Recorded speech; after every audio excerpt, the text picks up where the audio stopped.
जी ma'am. S500 आया था, क्या हम उड़ा लेंगे? इंशाल्लाह। इसलिए कि S400 और 500 में सिर्फ रेंज फ़र्क है, थोड़ी बहुत लिथैलिटी फ़र्क करती है उन्होंने, मनूवरेबिलिटी बेहतर की है उन्होंने। S400 का पहले सुन लें, 600 किलोमीटर पे लॉक करता है। S400 का मतलब ही 400 किलोमीटर पे शूटिंग है, इट शूट्स एट 400 किलोमीटर।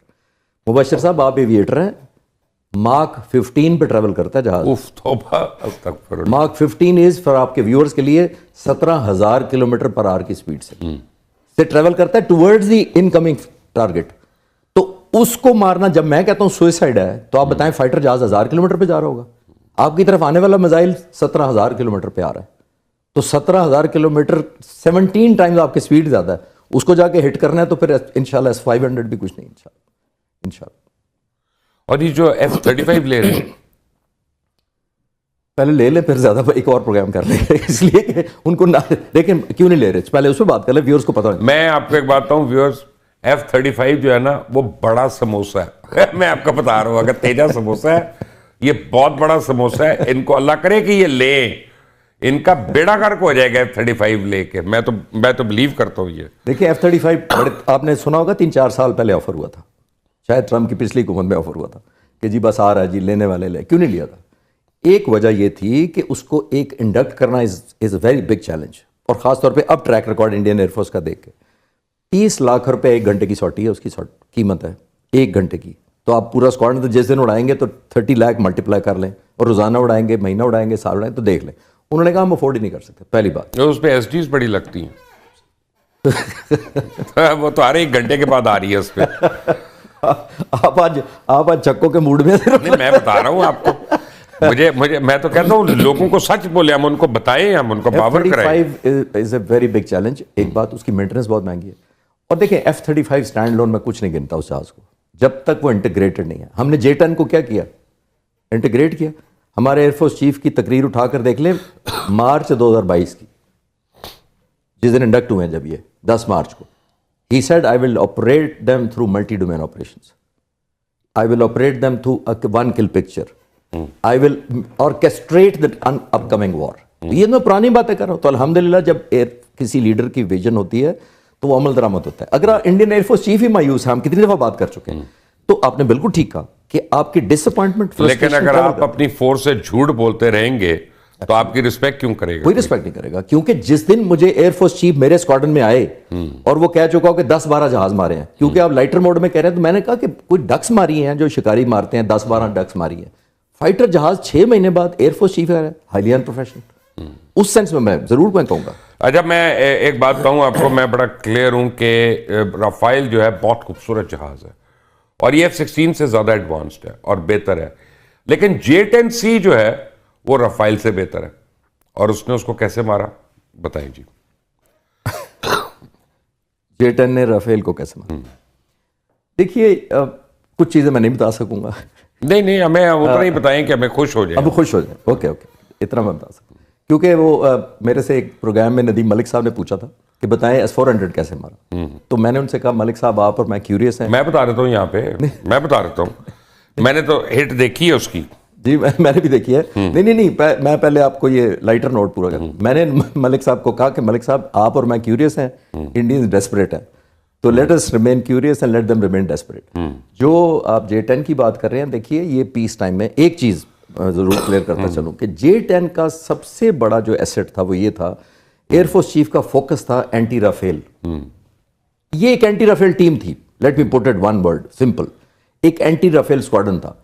इनको कोई टास्क और नहीं दिया गया था, इन्होंने सिर्फ एयर कॉम्बैट की, 2 वर्सेस 2, 2 वर्सेस 4, 4 वर्सेस 4, 8 वर्सेस 8। क्या ये सही है कि आप लोग कतर में स्टडी करके आए थे राफेल को? पूरी दुनिया में उड़ते हैं राफेल, तो कहाँ जहां से मर्जी स्टडी। तो उन्होंने नहीं गिरे तो यहाँ पे है। नहीं, जो उड़ा रहा है उन्होंने क्यों नहीं स्टडी किए जाके? हाँ। अच्छा, ये क्या बनता कोई? मेरी लॉजिक ये है, अगर मैंने एक मर्सिडीज चलानी है तो मैं मर्सिडीज वाले से पूछ लूं कि कैसे इसको अच्छा चलाना है, तो आप वो पूछ लेते। इसमें एब्सोल्युटली कोई फैक्ट नहीं है। कतर ने हमारे कोई हेल्प कर दी या ये कर दी, और हेल्प होनी होती तो वो उड़ाना सीख लेते, पहले शूटिंग करना हम सीख ले। तो ये दुनिया में नहीं होता कि आपको कोई रेसिपी देता है कि ये चाय इस तरह बनी है, तो दुनिया में कोई नहीं सिखाता। You have to learn. और बाय द वे आप भी होके आए हैं, मैं भी कई दफा होके आए हूँ ऑपरेशन रूम में, 2-3 दफा बाद में भी, पहले भी। देखें आप वहां जाकर देखते हैं कि ये कोई कॉपी पेस्ट कतर में करके दिया होगा system? Do you agree? Thank you, you agree? तो कर ही नहीं सकते। कर ही नहीं सकते।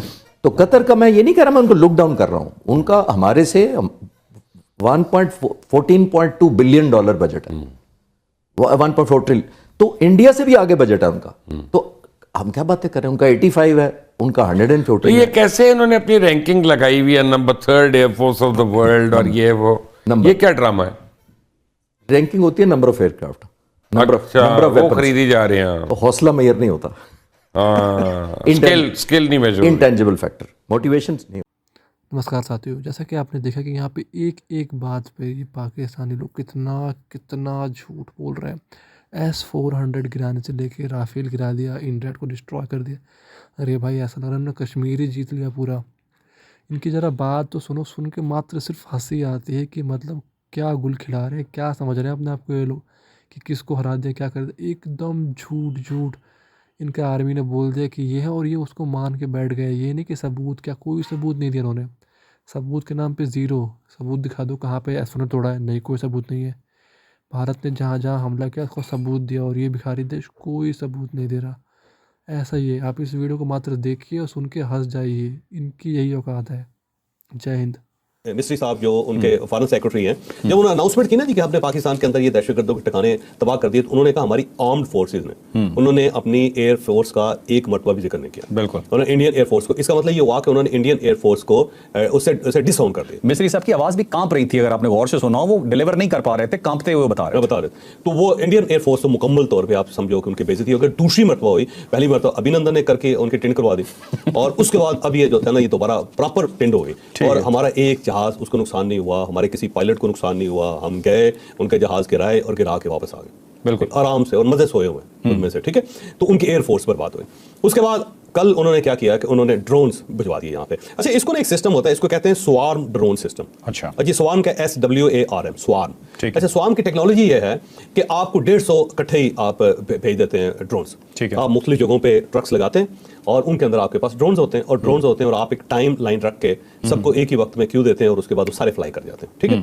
अब जब 150 अगर ड्रोन्स उड़ेंगे एक जगह से, तो दूसरा जो मुल्क है वो कितने गिरा लेगा इमीडिएटली? उसके पास इतना रिएक्शन टाइम नहीं होगा कि वो फौरी तौर पर सब कुछ शूट कर सके। और दूसरा, अगर आप उनको मिसाइल से मारते हैं तो 150 मिसाइल तो आप अपने ज़ाया नहीं करेंगे, तो उसमें को 10, 15, 20 आपने गिरा लिया, बाकी सारे निकल जाते हैं। तो अफरा तफरी में इसको कहते हैं स्वार्म ड्रोन सिस्टम। तो इंडिया ने स्वार्म ड्रोन सिस्टम के तहत ये सारा खेल किया था। उसने पूरी सरहद के साथ अपने ट्रक्स लगाए, और ट्रक्स के अंदर उसने अपने ये रखे हुए थे, ड्रोन्स रखे हुए थे, और एक ही वक्त में उसने इनको लॉन्च कर दिए। और अब उसका दो मकसद थे, बड़े मेन दो मकसद थे। एक मकसद तो ये था कि पाकिस्तान के अंदर एक अफरा तफरी फैलाई जाए, कि जब वो गिरेगा धमाके की आवाज आएगी, और जब 150 धमाके पाकिस्तान के अंदर होंगे तो आप खुद अंदाजा लगाएं कि कितनी अफरा तफरी मचेगी, एक पैनिक क्रिएट हो जाएगा, ठीक है। और दूसरा जो उनका मकसद था वो ये था कि जो हमारे एयर डिफेंस सिस्टम की लोकेशंस हैं उसको डिटेक्ट किया जाए। जो मिसाइल लगेगा वहां से पता चल जाएगा कौन से एयर डिफेंस है। यूं ही आपने मिसाइल से लॉक किया ना, आपने पहले लॉक करना होता है ना, आपने आपके पास सिस्टम है, आपके पास मिसाइल लगा हुआ है, आपने उसे लॉक किया सामने ड्रोन को, और आपने चलाना है। जब आपने लॉक किया तो उसी वक्त वो जो दूसरा ड्रोन सिस्टम है वो फौरी तौर पर उसको समझ आता है कि मुझे लॉक किया है किसी जगह से। ये बिल्कुल ऐसे है जैसे जब त्यारे उड़ते हैं ना जी, तो एक त्यारा दूसरे को लॉक करता है, जब वो लॉक करता है ना तो दूसरे को पता चल जाता है कि मैं लॉक हो गया, ठीक है। और फिर उसके पास अब रिएक्शन टाइम इतना नहीं होता कि उसको अपने आप को अनलॉक कर सके या उससे निकाल सके, तो वो उसकी दरमियान मारा जाता है। अब ये जो लॉक जब होता है तो उसका सिस्टम अपना बताता है कि मैं लॉक हो गया, इसीलिए जो पायलट्स हैं ना अपने आप को इंजेक्ट कर लेते हैं, उनको पता होता है कि मेरे पास कोई इंजेक्ट हो जाते हैं फौरी तौर पर, उनके पास उनको पता होता है कि मेरे पास कोई ऑप्शन नहीं है, क्योंकि मैं लॉक हो गया, और ये कोई 20 किलोमीटर का फासला रह गया, और 1 सेकंड के अंदर ये फासला खत्म हो जाएगा, और मेरे पास इतना मौका भी नहीं होगा कि मैं अपने आप को इजेक्ट कर सकूं। और सब लॉक होते ही डिफेंस सिस्टम की लोकेशन पता चल जाती है, और उसके अंदर जब आपको पता चल जाता है तो आपने फिर हिट करना होता है, जल्दी हिट करना होता है, ताकि आप अपनी लोकेशन बदल सकें, या उस सारे ट्रॉमे से या उस सारे ट्रैप से आप निकल सकें। तो ये उसकी दूसरी वजह। तो ये जो ड्रोन्स थे, स्वार्म ड्रोन थे, उनका मकसद यही था कि पाकिस्तान के अंदर पैनिक क्रिएट किया जाए। एक बम जब गिरेंगे तो पैनिक क्रिएट हो जाएगा, और दूसरा ये है कि जो इनका एयर डिफेंस सिस्टम है उसको कंप्रोमाइज किया जा सके, उसको लोकेट किया जा सके। और तीसरा ये है कि वो एक शक पैदा करना चाहते थे पाकिस्तानी कौम में, जो इस वक्त जिसका इजहार आप भी कर रहे हैं, कि हर आदमी ये पूछे कि हमारा एयर डिफेंस सिस्टम कहाँ है, हमारी इतनी बेइज्जती हो रही है, तो हम रिएक्शन क्यों नहीं दे रहे, हम जवाब क्यों नहीं दे रहे। तो वो एक इस किस्म का सवाल सवाल पैदा कर रहे थे, और ये सवाल जो है ये सोशल मीडिया से जनरेट हो रहे हैं। ये ध्यान में रखो कि आप व्हाट्सएप जब खोलते हैं तो वहाँ पे कोई ना कोई बगलोल ये सवाल कर रहा होता है। किसी खातून की आवाज़ आ जाती है कि टुट पैने तो नुकी हो गया, तो उन्हें शर्म या नहीं आ रही, तुसी की कर रहे हो। या कोई कार्टून आ जाता है, वो खड़ा होता है, वो आपके सामने मूंछों को ताव दे रहा होता है और आप बिल्ली बिल्ली बन के बैठे होते हैं। तो इस टाइप की जो चीज़ें होती है बेसिकली सोशल मीडिया वारफेयर है कि उसके जरिए आप इतना पेनिट्रेट कर देते हैं कि लोगों के ज़हन में बैठ जाता है किसी चुप क्यों बैठे हुए हैं। तो ये जो है ना, ये दूसरा तीसरा उनका मकसद था। अब आज उनकी फिर बेइज्जती होगी कि उन्होंने अपना स्वार्म ड्रोन सिस्टम चला दिया। 30% उन्होंने अपने ड्रोन जो थे वो उन्होंने झोंक दिए, यूज कर दिए। पाकिस्तान का कुछ भी नहीं बिगड़ा। पाकिस्तान का क्या हुआ? आप सिर्फ एक नेवी का ऑफिस है लाहौर के अंदर जिसके ऊपर ड्रोन गिरा। इसके अलावा डिफेंस के किसी इलाके के अंदर ये जो हमारी इंस्टॉलेशंस है उसके ऊपर ड्रोन पहुंच ही नहीं सका। और पाकिस्तान ने शुरू में फौरी तौर पे अपने मिसाइल्स के जरिए हिट किया था इसको, जिसको कहते हैं हार्ड किल। कितना यार पूरी कौम को पता चल गया सॉफ्ट किल क्या है। पूरी कौम जंग की मास्टर हुई है। ठीक है। बल्कि बहुत सारे, बल्कि एक लाहौर के साहब हैं, उन्होंने मुझे कहा जी मेरे पास एक बड़ी टेक्नोलॉजी है जिसके जरिए हम सारे ड्रोन जो गिरा सकते हैं पाकिस्तान के। और कमाल आदमी, वैसे सलाम है भाई आपको, वैसे आपको तो इंडिया में होना चाहिए था मोदी। अगर आप इंडिया में होते, यकीन करें मोदी के एडवाइजर होते हैं। उन्होंने कहा जी पंजाब गवर्नमेंट को फौरी तौर पर पसंद की इजाजत देनी चाहिए और साथ अनाउंस कर देना चाहिए कि जो शख्स अपनी पतंग के जरिए ड्रोन को गिराएगा उसे 50,000 रुपए नाम मिले। एक दूसरे के ड्रोन काट रहे हैं। ये मुझे लगता है ये मोदी का भाई, यकीन करें ये मोदी का भाई। मोदी इसी तरह जंग लड़ रहा है कि इधर से हम ये कर देंगे तो से ये कर देंगे तो से ये हो जाएगा। बिल्कुल ही उसका बड़ा भाई है जिसने ये टेक्निक इवॉल्व की है। भाई मोदी साहब इसे इस्तेमाल करें। अजीत डोवल से ज्यादा बेहतर साबित होगा ये बंदा। ठीक है, ठीक। अच्छा जनाब, अब इशू ये है कि आज उनकी तीसरी बेइज्जती होगी कि उन्होंने अपने 30% ड्रोन्स भी यूज कर लिए, पाकिस्तान का कुछ नहीं बिगड़ा, बल्कि उल्टा मजाक बन गया कि यार उनके जो ड्रोन्स हैं उसको जैम कर दिया जाता है और नीचे गिर जाते हैं और अभी तक वो कोई नुकसान नहीं कर सके किसी के। एक आदमी बेचारा खेत के अंदर बैठ के पानी दे रहा था, वो फोत हो गया। 3 कैजुअलिटीज हुई हैं और तीनों के तीनों सिविलियन की है। 4 अलबत्ता आर्म फोर्सेस के लोग हैं जो जख्मी हुए। बस ये उनकी कारकर्दगी है और इस पे उन्होंने अरबों रुपए झोंक दिए सारे प्रोसेस में। और अब उनका जो ड्रोन है वो मजाक बन रहा है पूरी दुनिया में और इसराइल का लेटेस्ट ड्रोन है ये। तो पहले फ्रांस का बेड़ा गर्क हुआ और उसके बाद अब इजराइल जो है ना उसका बेड़ा भी गर्क करती है।